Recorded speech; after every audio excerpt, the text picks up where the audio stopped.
मेरे बच्चे, दुनिया तुम्हें अजीब कहती है क्योंकि तुम भीड़ का हिस्सा नहीं बनते।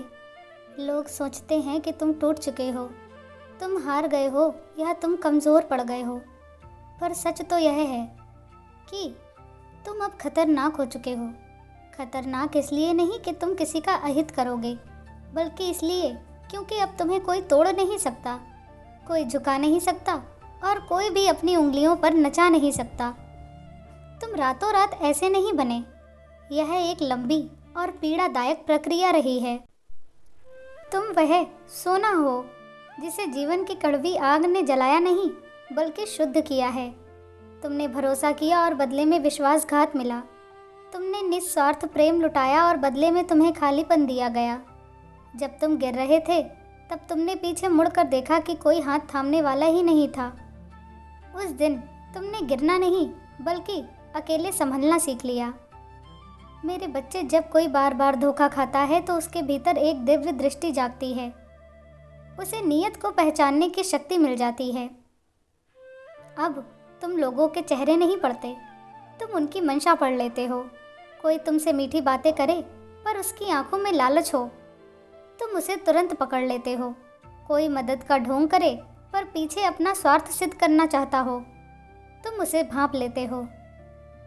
सालों के दर्द ने तुम्हें एक ऐसा सेंसर दे दिया है जिसके सामने कोई झूठ टिक नहीं सकता, और यही बात दुनिया को असहज करती है। लोग कहते हैं कि तुम रूखे हो गए हो, तुमने अपने चारों ओर दीवार खड़ी कर ली है, पर सच तो यह है कि तुमने अपनी मर्यादा तय कर ली है। मर्यादा कमज़ोर लोग नहीं, वह लोग बनाते हैं जो अपनी ऊर्जा और समय की कीमत जानते हैं। जो इंसान अकेले रहकर सुकून पा लेता है वह इस संसार का सबसे आज़ाद इंसान है। उसे किसी की वाहवाही की भूख नहीं, उसे किसी के साथ की लत नहीं, उसे दिखावे के लिए किसी भीड़ में शामिल होने की ज़रूरत नहीं। तुम अपने विचारों में, अपनी शांति में और अपनी साधना में खुश हो, और यह शांति आज की दुनिया की सबसे महंगी वस्तु है। ज़्यादातर लोग अकेले रहने के डर से जहरीले रिश्तों में फंसे रहते हैं। वे इस्तेमाल होते रहते हैं क्योंकि वे खुद के साथ बैठने से डरते हैं। पर तुम उस डर से मुक्त हो जिसे किसी से कुछ चाहिए ही नहीं, उसे कोई डरा नहीं सकता। जिसे तुम्हारे साथ का मोह नहीं, उसे तुम साथ छोड़ने की धमकी देकर कंट्रोल नहीं कर सकते। तुम अब हेर फेर से परे हो चुके हो। अकेले चलने का मतलब यह नहीं कि तुम नफरत से भरे हो। इसका मतलब सिर्फ इतना है कि तुम हर किसी पर अपना कीमती वक्त बर्बाद नहीं करते। तुम्हें 100 खोखले दोस्त नहीं चाहिए, तुम्हें शायद 1 या 2 ही लोग चाहिए, पर वे असली और गहरे होने चाहिए। और अगर सही लोग ना मिले तो तुम शून्य में भी खुश रहना जानते हो। याद रखो, गलत लोगों के साथ रहकर अकेलापन और बढ़ता है, पर सही सोच के साथ अकेले रहने पर भी तुम ब्रह्मांड से जुड़ जाते हो। लोग कहते हैं कि तुम बदल गए हो, उन्हें कहने दो।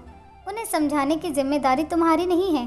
तुमने जो झेला है, जो तराशा गया है, वह सिर्फ तुम और मैं ही जानते हैं। मेरे बच्चे, तुम कमज़ोर नहीं हो, तुम तराशे हुए हीरे हो।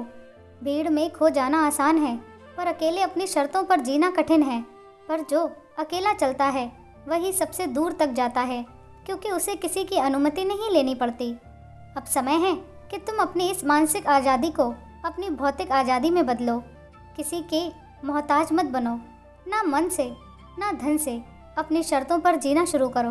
मैं तुम्हारे साथ हूँ, तुम्हें गाइड करने के लिए, तुम्हें और भी बड़ा बनाने के लिए। उठो और अपने इस नए अटूट स्वरूप को स्वीकार करो।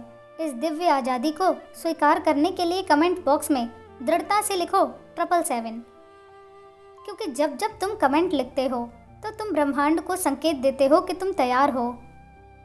अपनी शांति को अपने सबसे बड़ी दौलत बना लो। खुश रहो, तुम्हारा कल्याण हो। जय माँ काली।